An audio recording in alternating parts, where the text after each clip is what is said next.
Who are the Eagles going to take at pick 32 in this year's NFL draft? What's going on, everybody? Aidan from Birds vs. Boys here, and we have made it.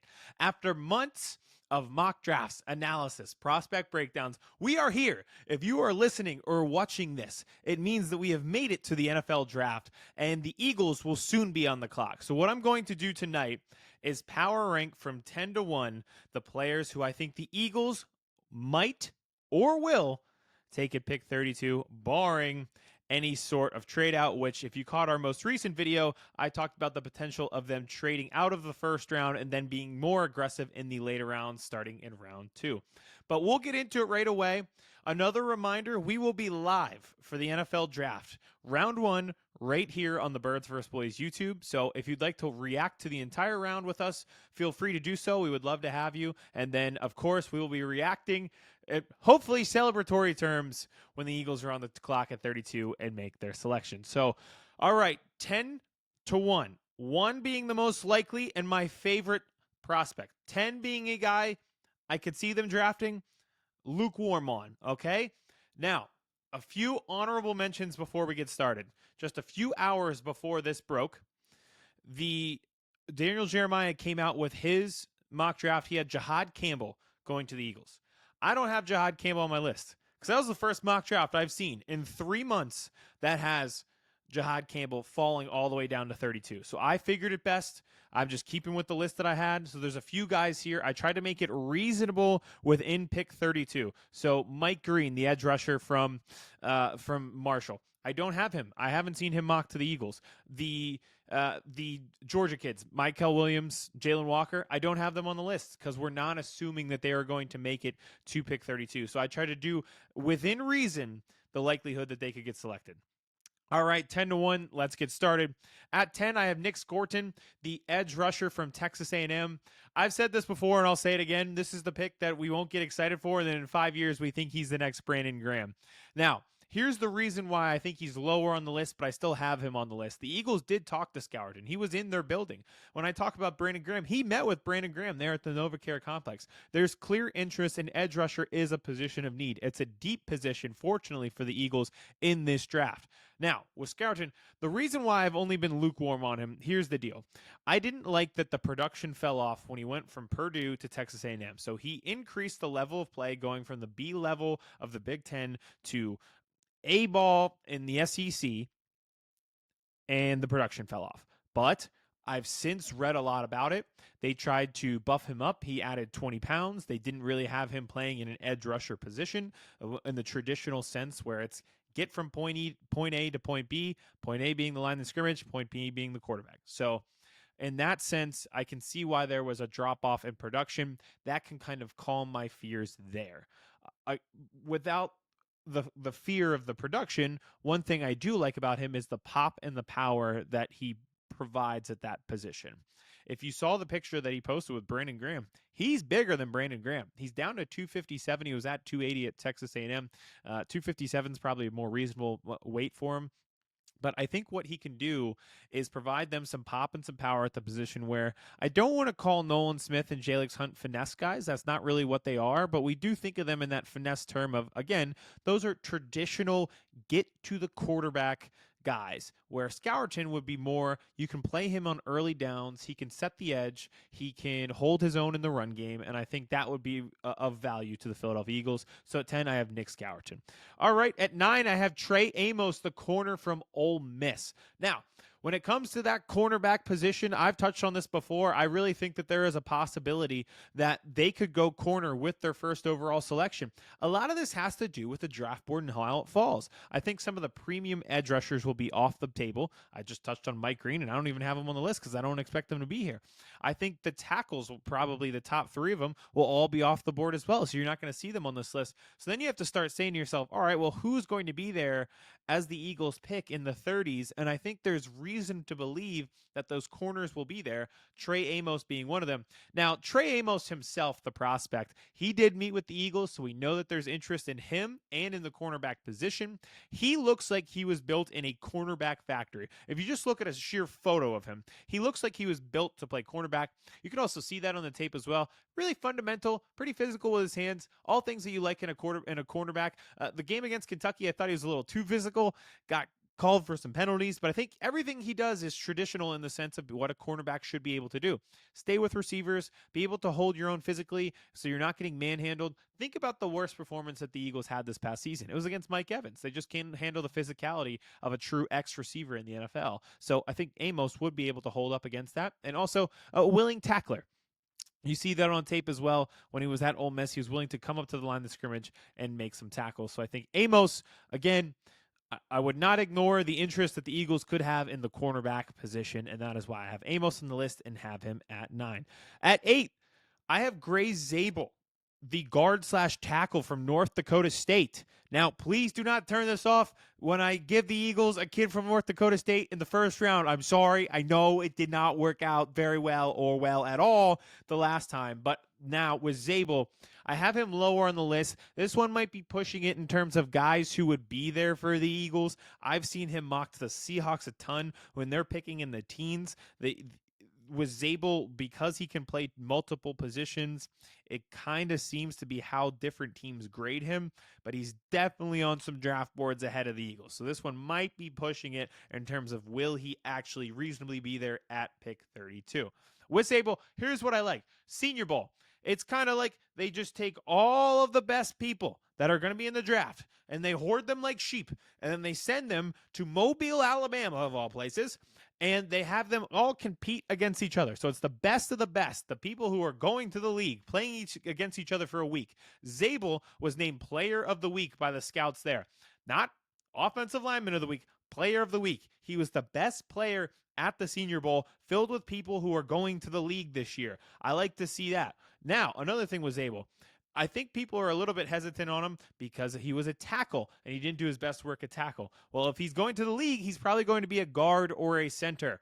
Think about where the Eagles would need him at guard. So he would plug in pretty flawlessly there at the right guard position. He's not a mauler, but he's good, like technical sound, pretty finesse in everything that he does.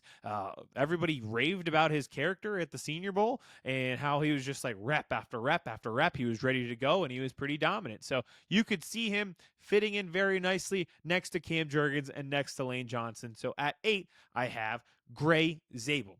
Now, 7, Malachi Starks, the safety from Georgia. I think a lot of people, if they were doing a top 10 that wasn't me, would have him a lot higher on their list. Here's my reasoning. 1, I like Malachi Starks a lot. If he gets past the Vikings at 24, I'm not really sure what the Vikings are doing, and maybe they traded out to get more picks, but alas, they should probably take one of the safeties at Malachi Starks or Nick Emenwari. I'll say this again, with both of those guys, Starks or Emenwari, I think there is a ton of safety talent in the middle rounds. So if you miss out on those guys, I'm not going to be heartbroken. And that's why I don't have them in the top 5. I understand the need and how pressing it can be now that CJ Gardner-Johnson is gone. You figure Sidney Brown's at least going to give you a try there at that safety position. But there's some names in the middle round. Kevin Winston Jr., Jalen Reed, Lathan Ransom, Billy Bowman, Jonas Sanker from Virginia. I just rattled off 5 that I all think could be starting caliber safeties in the NFL. And Kevin Winston Jr. might be more than just a starting safety. So that's kind of what bumped Malachi Starks down on this list a little bit is, yes, it's a position of need, but I think it's a position they could fill later on in the draft. But a lot to like about Malachi Starks. Georgia played him all over the field. Maybe this past year they played him a little too much around the line of scrimmage instead of playing traditional safety role, but he can flourish wherever you put him. Great ball skills. I think a lot of people saw that in his pro day video where he makes the interception and then they have some not guard tape, but really like rope to keep people off the field so that they could watch the pro day and not get in the way. And he makes the interception along the sideline and then leaps over the rope all in one foul motion. So he is a very interesting prospect. I think, again, great ball skills, great fundamentals in what you'd like in a safety, and the ability to play all over the field. 6. I talked about edge rushers. Here we go. At 6, I have edge rusher, Donovan Azaraku from Boston College. This is one of the first people that I watched. So he's been on my list for quite some time. I went back and, like a true sicko, watched the entire Michigan-Boston College game from September in a pouring rain on a Friday night. I don't know how many people watched that game the first time around in September when it was live. I don't think anybody, aside from me and a few draft scouts, watched that entire game in April, but I did. And I really like him. Again, position of needed edge rusher. It's deep, so there are a lot of potential options there, but he was really, really good in terms of explosion, very quick. I think what he has a lot of moves, and I think it was Todd McShay say, when it comes to that, maybe too many moves, right? Like you don't have your signature step back jumper. Instead, you're trying to do too much off the dribble, and you're just dribbling yourself into a turnover. Azaraku can do that at sometimes, but again, if you have a variety of moves, I'd rather have that than a guy who's lining up an edge, and you're like, if he doesn't win off speed, he can't win off anything. Azaraku has a different amount of techniques where he can win, and if you just kind of funnel that and silo that and say, go do these three things, you'll be successful. And the other thing on him, again, I was watching random September games from Azaraku. One of the knocks on him was, is he smaller? Could he hold up in run defense? I thought he did a pretty good job in run defense. I thought he got off the blocks and made a few tackles in run defense. So I was less concerned about that than some scouts have said on his draft profile that, hey, maybe he's just not big enough. He'll be a good edge rusher, but I don't think you can trust him for 3 downs to hold up in the run game. I personally did not see that, and I don't want to knock him for it, so I do have him coming in at 6. All right, at 5, I keep shouting it from the rooftops, from the hillside, anywhere I can shout it. At 5, I have Mason Taylor, the tight end from LSU. The Eagles could go tight end with their first selection. It should not shock anybody. You should not have eyes wide open if they do. If anything, you should have eyes wide open because we're getting a very, very good player in Mason Taylor. Daniel Jeremiah has mentioned it. Todd McShay has mentioned it. Both of those guys have mentioned it multiple times. They've said, hey, the Eagles, they need a tight end. They're probably coming to the end here with Dallas Goedert. Don't be surprised if they go tight end. And then they follow up and say, by the way, this Mason Taylor kid, I got him in my top 32 now. Let's start to make the connection. And I think what I like the most about Mason Taylor, and if they do go with him and go tight end with their first overall selection, the production. The production in big moments. If LSU needed something, and if Garrett Nussmeier, the quarterback at LSU who's going to be in the draft next year, if he needed a bucket in crunch time, who did he go to? Mason Taylor. 3rd and 7, they went to Mason Taylor. 2-minute drill, who did they go to? Mason Taylor. Game on the line, in the red zone. You're playing Bama. It's prime time. Touchdown wins it. Walks it off. Who'd they go to? Literally, Mason Taylor. So, I think the two tight ends that are in the elite category, Tyler Warren and Colston Loveland, we probably do not chance at. But at the same time, I think there is a ton of talent in the second round range starting with Mason Taylor, who could step in and be a great yards after the catch, get yourself open tight end on day one in the NFL. What do we like the most about Dallas Goedert? He can run after the catch. Mason Taylor does something very, very similar. That'll ease the pain if we do lose Dallas Goedert in the next 72 hours. All right, we're at our core 4. We're at our Mount Rushmore of Eagles I think will be drafted in the first round. Again, make sure to subscribe here. We'll be live for the draft on the YouTube page, and we'll break out some reaction videos of any of these 10 guys go in the draft. At 4, I have Donovan Jackson, the offensive lineman from Ohio State. And I say offensive lineman because he's played both. He was their guard, and then when Josh Simmons got hurt, and he'll be in the draft as well, he swung out to tackle and finished the season playing at tackle and did it very well. He will be a guard in the draft, however. I heard Todd McShay said it was the easiest scouting report he had to do. He's a great player. He's solid. He'll be a starter in the league for 10 years. He's probably not going to Canton, but he'll be a solid starter on your line for the next 10 years.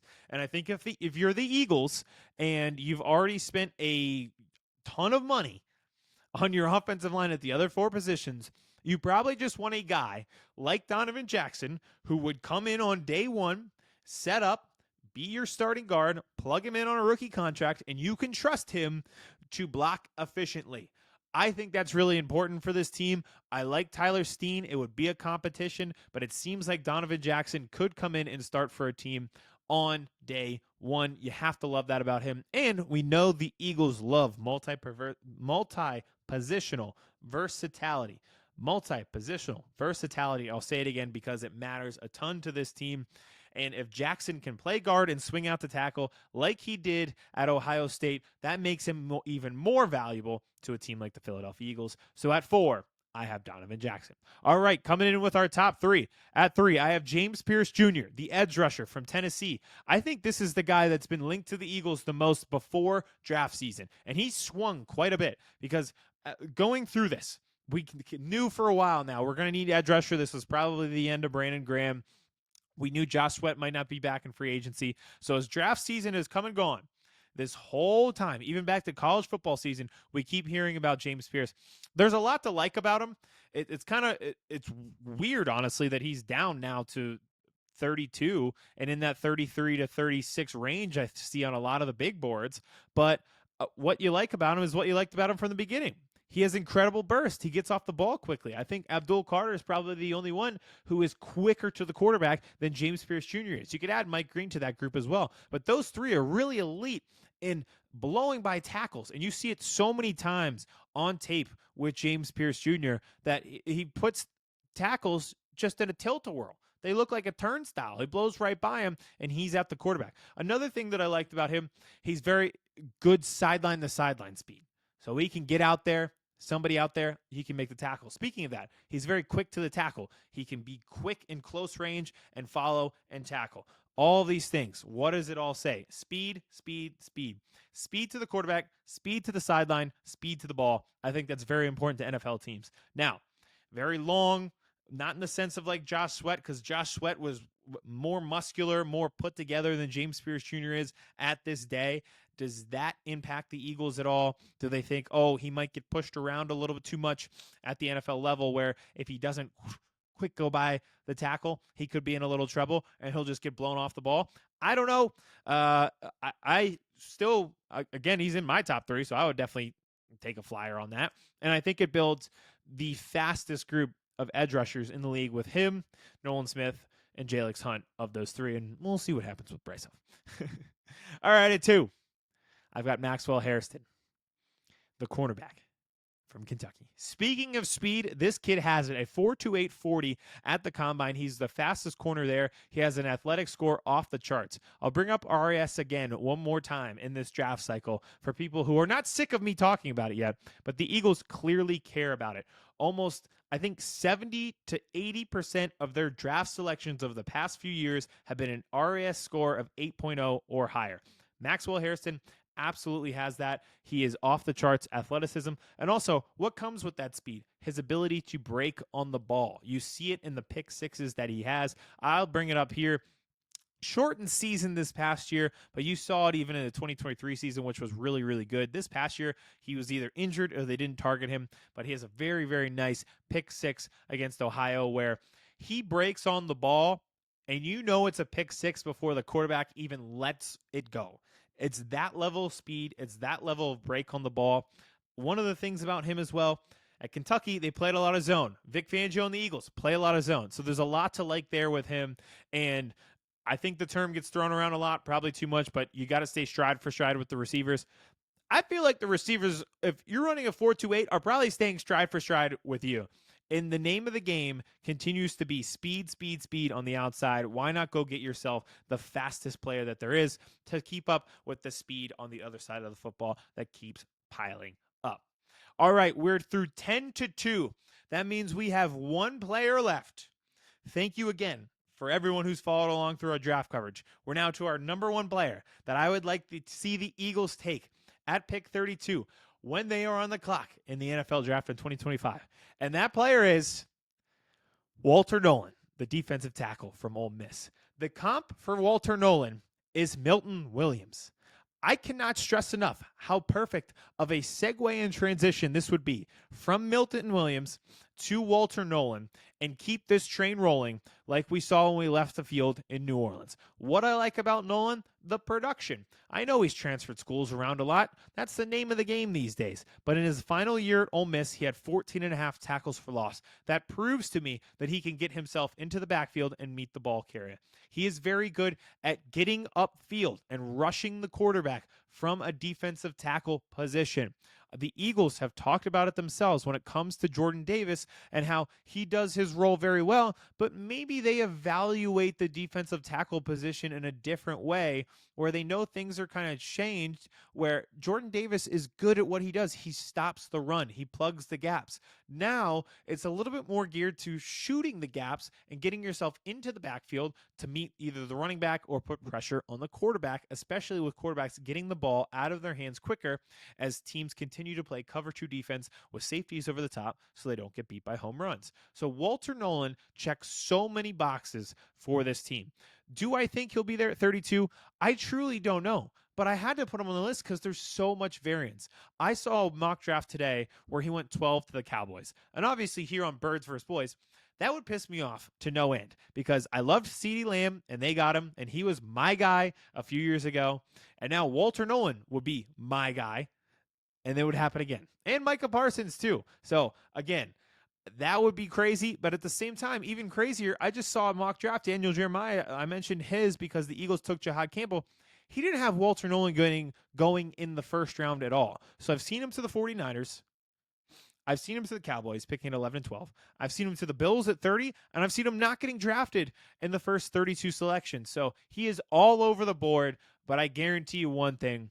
If he's there at pick 32, the Eagles will be interested, and he is my guy, my number one person the Eagles should draft if they are on the clock at 32, and he is still there. So that's it, 10-1. I'll run through them one more time for everybody. At 10, it was Nick Scourton, the edge rusher from Texas A&M. At 9, it was Trey Amos, the corner from Ole Miss. At 8, it was Gray Zable, the offensive, we'll call him guard, from North Dakota State. At 7, it was Malachi Starks, the safety from Georgia. At 6, it was Donovan Azaraku, the edge rusher from Boston College. At 5, it was Mason Taylor, the tight end from LSU. Yes, a tight end did make the list. At 4, it was Donovan Jackson, the guard from Ohio State. At 3, it was James Pearce Jr., the aptly named, we see it a lot, linked to the Eagles, James Pearce Jr., the edge rusher from Tennessee. At 2, it was Maxwell Harrison, the corner and the fast guy from Kentucky. And then at 1, the number 1 guy was Walter Nolan, the defensive tackle from Ole Miss. So those are the 10 guys. I'm very excited for them to not choose any of them and make me look like a total idiot. But again, I think we've got all of our bases covered. It'll be incredible fun. I hope you join us for the live stream and get my reaction to whoever we take at pick 32 or trade out. And then we'll have even more fun and live stream again for rounds 2 or 3. We made it. Enjoy it. Welcome to the NFL Draft. Thank you, and we'll talk to you guys soon. Chris Hansen here, and I'm going to need you all to take a seat right over there and check out Birds versus Boys. I think you're completely right here, and I hate it. Yep. Hey, idiots. Stop doing dumb things. I got 2 phones. Upset alert. Upset alert. I might go insane. I think you're already there. There's no hope. Hope is gone. If this was an AFC North podcast, we'd be done in 15 minutes. Bob Hope. I'm going to drink bleach. That is the team you promised me you were going to be this year! This is the Consciously Hopeful podcast. I'll be watching.